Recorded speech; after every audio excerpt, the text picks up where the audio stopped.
এত বকতেছিস কে? 18 তারিখে নিউ সোনার বাংলা কুড়িগ্রাম কাশিচরে খেলা দেখতে যাইতেছে এবং খেলবার যাইতেছে। আমি শাহজামাল বললাম, তারই এই নৌকার একটি ঘুরিয়ে হাইলামাজি আমি বাবু ভাইয়ের সাথে ফোন দিছি, তার ফোন দিতে দিতে এসে গেছে। আচ্ছা ভাই, আপনি যে কুড়িগ্রাম কাশিচরে খেলা যাবেন তার থেকে আপনারা প্রস্তুত আছেন? হ্যাঁ, আমরা রেডি। রেডি। এই নৌকাটাই কিন্তু এই কুলার ঘাট গত বছরে আমাদের শেষ পর্যায়ে কিন্তু নৌকাটা ফার্স্ট প্রাইজ নিয়ে এসে কিন্তু আমরা কিন্তু এই জয় করেছি।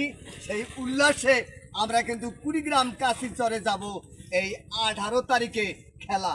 তাই সেই জন্য বলছে, আমার হাওয়ার গাড়ি চইলা গেল রে, আমার বোন দুয়ে হেলো না, আমার হাওয়ার গাড়ি চইলা গেল রে, আমার বন্ধু এলো না। দর্শক